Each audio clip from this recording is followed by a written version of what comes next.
Hi, hello. എല്ലാവർക്കും സുഖമാണെന്ന് വിശ്വസിക്കുന്നു. ഞാൻ എൻ്റെ ഈ കനേഡിയൻ ജീവിതം തുടങ്ങിയിട്ട് ഒരു 4 മാസമായി. അപ്പോൾ ഈ 4 മാസത്തെ എൻ്റെ ഒരു എക്സ്പീരിയൻസാണ് ഞാൻ പങ്കുവയ്ക്കാനായിട്ട് ഉദ്ദേശിച്ചിട്ടുള്ളത്. വളരെ എനിക്ക് വിസ പ്രോസസ്സ് ചെയ്യാനായിട്ട് 1 കൊല്ലത്തോളം സമയം വേണ്ടി വന്നു. കാരണം എൻ്റെ വിസ പ്രോസസ്സിൻ്റെ സമയത്ത് ഇന്ത്യ കാനഡ ഇഷ്യൂ വന്നിട്ട് എല്ലാം നിർത്തിവെച്ച ടൈമായിരുന്നു. ആ സമയത്താണ് എൻ്റെ വിസ പ്രോസസ്സിങ് സ്റ്റാർട്ട് ചെയ്തത്. ആ കാരണം 1-1.5 കൊല്ലം കഴിഞ്ഞിട്ടാണ് വിസ പ്രോസസ്സ് തുടങ്ങിയത്. ഞാൻ ഇവിടെ വന്നിട്ടുള്ളത് സ്പൗസ് വിസയിലാണ്. അപ്പോൾ വളരെ സമയം കഴിഞ്ഞിട്ടാണ് എൻ്റെ വിസ പ്രോസസ്സിങ് സ്റ്റാർട്ട് ചെയ്തിട്ട് എനിക്ക് വിസ കയ്യിൽ കിട്ടുമ്പോൾ ഏകദേശം 2 വർഷത്തിനോട് ആയി. 2 വർഷമല്ല, 1.5 വർഷത്തിൻ്റെ അടുത്തായി. ഞാനിവിടെ വന്നിട്ട് ഇപ്പോൾ ഒരു 4 മാസം ആവണം. അപ്പോൾ വരുന്ന സമയത്ത് സാധാരണ അല്ല, ഒരു നോർമൽ ഒരു മലയാളിയിലെ പോലെയും എനിക്ക് ഇംഗ്ലീഷ് കാര്യമായിട്ട് അറിയണമെന്നില്ല.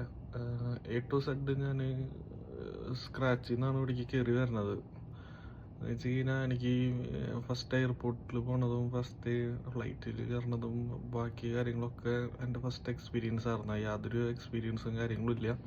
ഇംഗ്ലീഷ് വളരെ ബേസിക് ആയിട്ടുള്ള നോളേജ് മാത്രം. ഒരു 10ാം ക്ലാസ് വരെ ഇംഗ്ലീഷ് മീഡിയത്തിൽ പഠിച്ചിട്ടുണ്ട് എന്നുള്ളതിൻ്റെ ഒരു ബേസിക് നോളേജ് മാത്രം എൻ്റെ കയ്യിലുണ്ടാകുന്നുള്ളൂ. ഞാൻ വർക്ക് ചെയ്തത് ചെമ്മണ്ണൂരാണ്, ബോബി ചെമ്മണ്ണൂരിലാണ് വർക്ക് ചെയ്തത്. ലാസ്റ്റ് ഒരു ടോട്ടൽ ഒരു 9 years ഞാൻ ബോബി ചെമ്മണ്ണൂരിൽ വർക്ക് ചെയ്തിട്ടുണ്ട്. അപ്പോൾ അവിടെ സെയിൽസ്മാനായിട്ട് കയറി. ലാസ്റ്റ് ഒരു ലീഗൽ ഡിപ്പാർട്ട്മെൻറ്റ് എന്ന് പറഞ്ഞൊരു ഡിപ്പാർട്ട്മെൻറ്റിലാണ് ഞാൻ വർക്ക് ചെയ്തത്. വളരെ നല്ല രീതിയിൽ വർക്ക് കാര്യങ്ങളൊക്കെ ചെയ്ത് അത്യാവശ്യം കുഴപ്പമില്ലാത്ത രീതിയിൽ. പൈസ കുറവാണ് നാട്ടിൽ വർക്ക് ചെയ്യുമ്പോൾ എന്ന് വെച്ചാലും നല്ല രീതിയിൽ സന്തോഷത്തോട് കൂടിയിട്ടുള്ള വർക്കായിരുന്നു. വലിയ ബുദ്ധിമുട്ട് കാര്യങ്ങളൊന്നുമില്ല. പിന്നെ ചെമ്മണ്ണൂരായിട്ടുള്ള കാരണം അതിൻ്റേതായ കുറേ പ്രിവിലേജ് ഉണ്ട് വർക്കിന്. അത്യാവശ്യം നല്ല രീതിയിൽ വർക്ക് കാര്യങ്ങളൊക്കെ ഉണ്ടായിരുന്നു. അവിടെ കൂടിയിട്ട് പോകണം. ഊട്ടിയിലായിരുന്നു ഞാൻ ലാസ്റ്റ് ഇവിടെ വരുമ്പോൾ ബാക്കിയുണ്ടായിരുന്നത്. അപ്പോൾ വളരെ നല്ല രീതിയിൽ നാട്ടിൽ നിന്ന് പറിച്ചു പിടിക്ക് നട്ടിട്ടുള്ളത്. അപ്പോൾ ഫസ്റ്റ് എൻ്റെ എക്സ്പീരിയൻസ്, ഞാൻ എയർപോർട്ടിൽ കയറി അവിടുത്തെ കാര്യങ്ങളൊക്കെ നമ്മൾ ബോഡി ചെക്കും കാര്യങ്ങളൊക്കെ കഴിഞ്ഞ് ലാസ്റ്റ് ഇവിടെ വന്നിറങ്ങി തിരിച്ച് നാട്ടിലെത്തി. ഇവിടെ ഞാൻ വൈഫും കൂടി വീട്ടിലെത്തി. അത് കയറണകൾ മുന്നേ എല്ലാവരും പറഞ്ഞിട്ടുള്ള കുറേ കൺസേൺസ് ഉണ്ടായിരുന്നു. ഭാഷ, ജോലി കിട്ടാനായിട്ട് ബുദ്ധിമുട്ടാണ്, അങ്ങനെ പല പല കാര്യങ്ങൾ. എൻ്റെ ഒരു പേഴ്സണലായിട്ടുള്ളൊരു എക്സ്പീരിയൻസ് വെച്ച് നമ്മൾ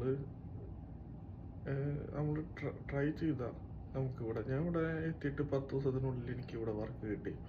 ഫസ്റ്റ് ഞാൻ കയറിയത് ഒരു സ്റ്റോൺ ബ്രിഡ്ജ് എന്ന് പറയുന്ന ഒരു ഹോട്ടൽ. ആ ഹോട്ടലിൻ്റെ ഹൗസ് കീപ്പിങ്ങിലാണ് കയറിയത്. ബേസിക് ആയിട്ടുള്ള ജോബാണ് ഹൗസ് കീപ്പിങ്. വളരെ ബുദ്ധിമുട്ടായിരുന്നു ഹൗസ് കീപ്പിംഗ് എന്ന് പറഞ്ഞു കഴിഞ്ഞാൽ.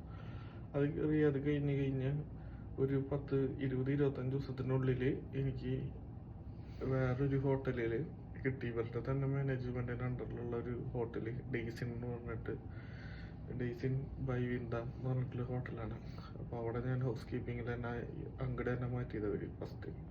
ഇവിടെ വന്ന് ഒരു 10 ദിവസം കഴിഞ്ഞപ്പോൾ എൻ്റെ അടുത്ത് ചോദിച്ചു ഫ്രണ്ട് ഡെസ്കിൽ പറ്റുമെന്ന് ചോദിച്ചു. ഞാൻ ഫ്രണ്ട് ഡെസ്ക് ഇംഗ്ലീഷ് ഫ്ലുവൻ്റ് അല്ലാത്തതുകൊണ്ട് എനിക്ക് ബുദ്ധിമുട്ടാന്ന് പറഞ്ഞു. അപ്പോൾ അവർ പറഞ്ഞു, നീ ജസ്റ്റ് ഒന്ന് നോക്ക്, ഫ്രണ്ട് ഡെസ്ക് വിത്ത് നൈറ്റ് ഓഡിറ്റിൽ ചെയ്യാം, എങ്ങനെയുണ്ടെന്ന് നോക്കാൻ പറഞ്ഞു. ഫ്രണ്ട് ഡെസ്ക് വിത്ത് നൈറ്റ് ഓഡിറ്റ്. അങ്ങനെ ഞാനിപ്പോൾ ഇവിടെ 1-1.5 മാസമായിട്ട് വർക്ക് ചെയ്തു. ഏകദേശം ഇവിടെ എനിക്ക് ഒരു 138 മണിക്കൂർ വർക്ക് കിട്ടുന്നുണ്ട്. ഇവിടെ മണിക്കൂറാണ് വർക്ക്. 138 hours എനിക്ക് ഇവിടെ കിട്ടുന്നുണ്ട് ഇപ്പോൾ. അപ്പോൾ 2 ഹോട്ടലിൽ നിന്ന് സാലറി തരുന്ന പോലെയാണ് കാണിക്കുന്നത്. കാരണം ഇവിടെ 80 മണിക്കൂറിന് മുകളിൽ ഇവിടെ നമുക്ക് വർക്ക് ചെയ്യാൻ പാടില്ല. ഗവൺമെൻറ് വർക്ക് ചെയ്യാൻ പാടും, പക്ഷെ അതിന് ഓവർ പേയും കാര്യങ്ങൾ കൊടുക്കണം. അപ്പോൾ ഹോട്ടലായതുകൊണ്ട് തന്നെ ഇവരങ്ങനെ കൊടുക്കില്ല. അതുകൊണ്ട് 2 ഹോട്ടലിൽ വർക്ക് ചെയ്യുന്ന പോലെയാണ് എനിക്ക് പേയ്മെൻറ്റ് കാണിച്ചിട്ടാണ് ഇവർ സാലറി തരണത്. കുഴപ്പമില്ല. പിന്നെ ഇംഗ്ലീഷ് കാര്യങ്ങളൊക്കെ ഇവിടെ വന്ന് നമ്മൾ തന്നെ പഠിക്കും. അതൊന്നും നമ്മളവിടെ ടെൻഷൻ അടിക്കേണ്ട കാര്യമില്ല. നമ്മൾ ബേസിക് ആയിട്ടുള്ളൊരു നോളേജും പിന്നെ നമ്മൾ പറഞ്ഞ് നമ്മളത് അതിലേക്ക് വരും. ആ ഒരു മൈൻഡ് സെറ്റിലേക്ക് വരും. അപ്പം നിങ്ങൾ അങ്ങനെ ശരിക്കൊക്കെ എന്നെ എല്ലാവരും വളരെ നല്ല രീതിയിൽ ഡീമോട്ടിവേറ്റ് ചെയ്തതാണ്. വരുമ്പോൾ നിനക്ക് അവിടെ പോയി കഴിഞ്ഞാൽ ഒന്നും നടക്കില്ല, ഭയങ്കര ബുദ്ധിമുട്ടാണ്. സ്ട്രഗിൾ ഇല്ല എന്നല്ല. ഇപ്പം നാട്ടിൽ നമ്മൾ ചെയ്യണ സ്ട്രഗിള് ഇവിടെ വന്ന് നമുക്ക് ചെയ്യണ്ട. പക്ഷെ നാട്ടിൽ കിട്ടുന്ന കുറേ സുഖങ്ങൾ നമുക്ക് ഇവിടെ കിട്ടില്ല. നാട്ടിൽ നമുക്ക് ഇഷ്ടപ്പെട്ട ഒരു കൂട്ടം ആൾക്കാരുടെ ഒപ്പമാണ് നമ്മൾ ജീവിക്കുന്നത്. അപ്പം അതിൻ്റെതായ കുറേ ഗുണങ്ങൾ കാര്യങ്ങളുണ്ട്. നമ്മുടെ അച്ഛൻ, അമ്മ, അനിയത്തി, ഫാമിലി, ഫ്രണ്ട്സ് എല്ലാവരും ഉണ്ട്. പക്ഷെ ഇവിടെ എന്ന് പറഞ്ഞു കഴിഞ്ഞാൽ നമ്മുടെ വൈഫും പിന്നെ നമുക്കൊരു പരിചയമില്ലാത്ത ഇവിടെ വന്നിട്ട് നമ്മൾ പരിചയപ്പെട്ട് വന്നിട്ടുള്ള ആൾക്കാരാണ്. പിന്നെ എല്ലാവരും ഭയങ്കര ബിസി ആയിരിക്കും. എല്ലാവരും വർക്കും കാര്യങ്ങളും. ഇപ്പം ഞാനാണെച്ചാലും നല്ല ബിസി ആയിരിക്കും, വൈഫാണെച്ചാലും ബിസി ആയിരിക്കും. അതുകൊണ്ട് ഫുൾ ടൈമും നമ്മൾ വർക്ക് ചെയ്യുക എന്നുള്ളൊരു ചിന്ത ഉണ്ടാവുള്ളൂ. പിന്നെ ഇവിടെ ഏണിങ്സ് എന്ന് പറഞ്ഞു കഴിഞ്ഞാൽ നമ്മുടെ നാട്ടിലിപ്പോൾ എൻ്റെ അച്ഛനെ വിളിച്ചപ്പോൾ അച്ഛൻ പറഞ്ഞത് അച്ഛന് ഡെയിലി 500 രൂപ ചിലവാണ്. ആ 500 രൂപ പോലും നമ്മളിവിടെ ചിലവാക്കിയില്ല. കാരണം നമ്മൾ 500 രൂപ ഉണ്ടാക്കാനായിട്ട് കഷ്ടപ്പാട് എത്രയാന്ന് വെച്ച് കഴിഞ്ഞാൽ നമ്മൾ കഷ്ടപ്പെടണം. 500 രൂപ ഉണ്ടാക്കാനായിട്ട് 8 മണിക്കൂർ നമ്മൾ പണിയെടുക്കണം. 8 മണിക്കൂർ പണിയെടുക്കണ്ടല്ലോ 500 രൂപ ഉണ്ടാക്കാനായിട്ട്. ഒരു മണിക്കൂർ നമ്മൾ പണിയെടുത്താലാണ് നമുക്ക് 500 രൂപ കിട്ടുക. അപ്പോൾ നമ്മൾ മാത്രമല്ല, ഈ 500 രൂപ ഒരു മണിക്കൂർ പണി വർക്ക് ചെയ്താൽ ഈ 500 രൂപ നമുക്ക് കയ്യിൽ കിട്ടും. പക്ഷെ നമ്മളൊന്ന് പുറത്തിറങ്ങി കഴിഞ്ഞാൽ അച്ഛൻ നാട്ടിൽ 500 രൂപയ്ക്ക് ഒരു ദിവസത്തെ മൊത്തം കാര്യങ്ങൾ വാങ്ങാൻ പറ്റും. പക്ഷെ നമ്മൾ ഒരു ദിവസം ഒന്ന് പുറത്തിറങ്ങി നമ്മൾ ഒന്ന് അടിച്ചു പൊളിച്ച് കഴിഞ്ഞാൽ നമ്മൾ ഒരാഴ്ച പണിയെടുത്ത കാശ് മൊത്തം തീരും. മുടി വെട്ടാനായിട്ട് 3000 ആണ്. അങ്ങനെ എല്ലാത്തിനും അതിൻ്റെതായ എക്സ്പെൻസാണ്. അപ്പോൾ നമ്മൾ ഓട്ടോമാറ്റിക്കലി നമ്മൾ നാട്ടിൽ പൈസ സേവ് ചെയ്യണതും ഇവിടെ സേവ് ചെയ്യാനും തമ്മിലുള്ള സ്ട്രഗിൾ ഉണ്ട്. നാട്ടിൽ ഒരു 1000 രൂപ ശമ്പളം വാങ്ങണ ഒരാൾക്ക് രാജാവിനെ പോലെ ജീവിച്ചാലും വൈകിട്ട് വീട്ടിൽ ഒരു 600 രൂപ സേവ് ചെയ്യാൻ പറ്റും. പക്ഷെ ഇവിടെ നമ്മളൊരു മാസം വർക്ക് ചെയ്യണ കാശ് 10 ദിവസം നമ്മൾ നോർമലായിട്ട് ചിലവാക്കി കഴിഞ്ഞാൽ നാട്ടിൽ പോലത്തെ ലക്ഷറി ലൈഫൊന്നും ഇവിടെ ചിന്തിക്കാൻ പറ്റില്ല. ഇവിടെ എനിക്കൊരു ദിവസം ഇവിടെ സത്യം പറഞ്ഞു കഴിഞ്ഞാൽ 25 ദിവസം എനിക്ക് ഇവിടെ ചിലവില്ല. എനിക്ക് കിട്ടിയ ഈ വർക്ക് കാരണം എനിക്ക് ഇവിടെ ഫുഡ് ഫ്രീ ആണ്, സ്റ്റേ ഫ്രീ ആണ്. പിന്നെ ഒരു 5 ദിവസം ഒരു 6 ദിവസം നമ്മൾ വൈഫിൻ്റെ ഒപ്പം പോകും. ആ 6 ദിവസമാണ് എനിക്ക് എക്സ്പെൻസ്. ആ ഒരു 6 ദിവസം കൊണ്ട് അത്യാവശ്യം നല്ല രീതിയിൽ എക്സ്പെൻസ് കാര്യങ്ങളൊക്കെ വരും. പിന്നെ എന്താണെന്ന് വെച്ച് കഴിഞ്ഞാൽ ഞാനിപ്പോൾ വർക്ക് ചെയ്യുന്ന ഹോട്ടൽ ഒരു 51 റൂമുള്ളൊരു ഹോട്ടലാണ്. ഒരു അമേരിക്കൻ കമ്പനി ആയിട്ടുള്ള ഡീസിൻ്റെ ഫ്രാഞ്ചൈസിയാണ് ചെയ്യുന്നത്. ഇവിടെ ഇന്ത്യക്കാർ തന്നെയാണ് ഇതിൻ്റെ മാനേജ്മെൻറ്റ് കാര്യങ്ങളൊക്കെ ചെയ്യണത്.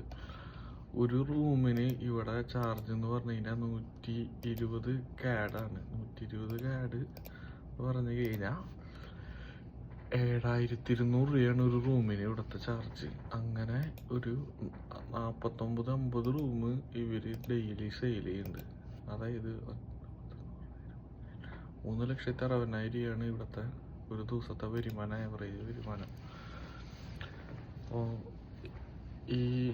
ഇവര് ഇത്രയും വരുമാനം ഉള്ളൊരു ഹോട്ടലാണ്. അതുകൊണ്ട് തന്നെ ഇവിടുത്തെ നമ്മുടെ സ്റ്റാഫുകൾക്ക് ഒരു സ്റ്റാഫിന് ഇവർ സാലറി കൊടുക്കുന്നത് 1.5 ലക്ഷം രൂപയാണ് ഒരു മാസത്തെ. ഒരു മാസം പറഞ്ഞു കഴിഞ്ഞാൽ 20 ദിവസമാണ് വരുള്ളൂ. 1.5 ലക്ഷം രൂപയാണ്. അങ്ങനത്തെ ഒരു 6 സ്റ്റാഫാണ് ഇവർക്കുള്ളത്. ഇപ്പം ഇവിടെ ഹോട്ടൽ ബിസിനസ്സൊക്കെ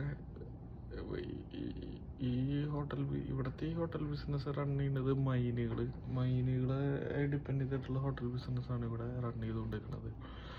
ഫുള്ള് മൈനുകളിലേക്ക് വർക്ക് ചെയ്യാൻ വരുന്ന ആൾക്കാരാണ് ഇവിടെ റൂമിൽ നിൽക്കുന്നത്. കാരണം സ്ഥിര ബിസിനസ്സുള്ളൊരു ഹോട്ടലാണ്. നല്ല ഹോട്ടലാണ്. ചെറിയൊരു ഹോട്ടലാണെന്ന് വെച്ചാൽ നല്ല ബിസിനസ്സുള്ളൊരു ഹോട്ടലാണ്. അങ്ങനെ കാര്യങ്ങൾ. പിന്നെ സുഖം എന്ന് പറഞ്ഞു കഴിഞ്ഞാൽ ഒരു സുഖമില്ലാത്ത ജീവിതമാണ്. ഒരു സുഖമില്ലാത്ത ജീവിതം എന്ന് പറഞ്ഞാൽ നമുക്ക് മെൻ്റലി നമ്മൾ മരിക്കും. എന്നിട്ടാണ് നമ്മൾ വീട്ടിലേക്ക് ഫാമിലീനെയൊക്കെ സപ്പോർട്ട് ചെയ്തിട്ട് ഇവിടെ കാര്യങ്ങൾ ചെയ്യണത്. ഞാൻ നൈറ്റാണ് എനിക്ക് വർക്ക്, നൈറ്റ് ഓടിയിട്ടാണ്. അപ്പോൾ 25 ദിവസം നമ്മൾ നൈറ്റ് ഉറങ്ങാണ്ട് ഇരുന്ന് 5 ദിവസം വീട്ടിൽ പോയാലും നമുക്ക് 5 ദിവസം എന്ന് പറഞ്ഞു കഴിഞ്ഞാൽ അവിടെ ഉറക്കമൊന്നും റെഡി ആവാത്ത ഭയങ്കര പ്രശ്നമാണ്. അങ്ങനെയൊക്കെയാണ് നമ്മളിവിടെ നിൽക്കുന്നത്. അപ്പോൾ മാക്സിമം നമുക്കൊരു മാസം ഇവിടെ സാലറി ആയിട്ട് നമുക്ക് സേവ് ചെയ്യാൻ പറ്റണത് ഒരു 70 രൂപ 50 രൂപ ആണ്. സാധാരണ നമ്മൾ നാട്ടിൽ ജീവിക്കണ പോലെ ജീവിച്ച് കഴിഞ്ഞാൽ ഇവിടെ സേവ് ചെയ്യാൻ പറ്റാം. നമ്മൾ 1 രൂപ പോലും ചിലവാക്കാണ്ട് പിശുക്കം പിടിച്ച് ഈ കാര്യങ്ങളൊക്കെ ജീവിച്ച് കഴിഞ്ഞാൽ ഇവിടെ നമുക്ക് 1,00,000 രൂപ നമുക്ക് ഇവിടെ ഉണ്ടാക്കാം. അതിനും കൂടുതലൊന്നും ഇവിടെ ഇപ്പം ഞാനൊക്കെ വീട്ടിൽ നിന്ന് ഇങ്ങോട്ട് കയറണേക്കാളും മുന്നേ നമ്മുടെയൊക്കെ ഓരോരുത്തർ പറയുന്നുണ്ടായിരുന്നത് 3,00,000 രൂപ 4,00,000 രൂപ ഇവിടെ കിട്ടും, സമ്പാദിക്കാം. ഒരു 2 കൊല്ലം നിന്ന് കഴിഞ്ഞാൽ എല്ലാ കടങ്ങളും വീടും ഇത് വീടുന്നൊക്കെയാണ് പറഞ്ഞത്. എനിക്ക് തോന്നുന്നില്ല ഇവിടത്തെ 4,00,000 രൂപ സമ്പാദിക്കാനായിട്ട് ചെയ്യണവരുണ്ട് കേട്ടോ. ഞാനൊക്കെ വർക്ക് ചെയ്യണമെന്ന് പറഞ്ഞാൽ ബേസിക് ആയിട്ടുള്ളൊരു വർക്കാണ്. സാധാരണക്കാർ ചെയ്യുന്ന ജോലികളാണ് ഞാൻ ചെയ്യണത്. ഇവിടെ 34 കാർഡും 50 കാർഡൊക്കെ ചെയ്യണ ലേബർ ജോബ്സ് ചെയ്യുന്ന ആൾക്കാരുണ്ട്. അപ്പോൾ ചെയ്യാൻ പറ്റും, അങ്ങനെ സമ്പാദിക്കണവരുണ്ട്. അത്രേ ഉള്ളൂ. ഇപ്പോൾ ഞാനിപ്പോൾ വന്നിട്ട് 4 മാസത്തിൽ എനിക്ക് മനസ്സിലാക്കിയ കാര്യങ്ങളാണ്. ഈ എന്നെക്കാളും കൂടുതൽ കാര്യങ്ങൾ ഇപ്പം ഇത് കാണണ പല ആൾക്കാർക്ക് അറിയായിരിക്കും.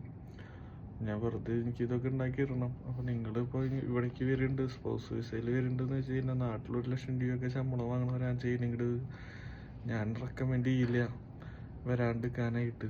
പിന്നില്ലാന്ന് വെച്ച് കഴിഞ്ഞാൽ നിങ്ങൾ 30 ലക്ഷം 35 ലക്ഷം ഒക്കെ ചിലവാക്കിയിട്ടൊന്നും ദയവ് ചെയ്ത് ഇങ്ങോട്ട് വരാതിരിക്കുമോ?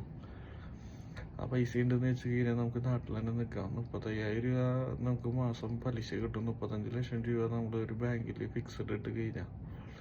അതേപോലെ തന്നെ പഠിത്തം ജോലി എന്ന് പറഞ്ഞു കഴിഞ്ഞാൽ ഞാൻ ഇപ്പം എൻ്റെ വൈഫിൻ്റെ ഇത് കണ്ടുകൊണ്ടിരിക്കണതാണ്. മരിച്ചിട്ടാണ് ഇവിടെ ജീവിക്കുന്നത്. പ്രത്യേകിച്ച് വീട്ടുകാർക്കൊന്നും നമ്മളെ സപ്പോർട്ട് ചെയ്യാനായിട്ട് ഒരു കഴിവില്ലാത്ത വീട്ടുകാരാണെന്ന് വെച്ച് കഴിഞ്ഞാൽ ദയവ് ഇത് നിങ്ങളിത് സ്വീകരിക്കുക. ഇത് അത്രയും നല്ലൊരു ഓപ്ഷൻ അല്ല എൻ്റെ ഒരു അഭിപ്രായത്തിൽ. പിന്നെ ബാക്കി കാര്യങ്ങളൊക്കെ ഇപ്പോൾ പുതിയ പ്രസിഡൻ്റൊക്കെ മാറി. ഇനി എന്താ ഉണ്ടാവുക ഏതുണ്ടാവുക നമുക്കറിയില്ല. അല്ലെങ്കിൽ ഇത്രേ ഉള്ളൂ കാര്യങ്ങൾ. അപ്പോൾ നിങ്ങളെല്ലാവരും എൻ്റെ വീഡിയോ കണ്ടതിന് നന്ദി. Okay, by.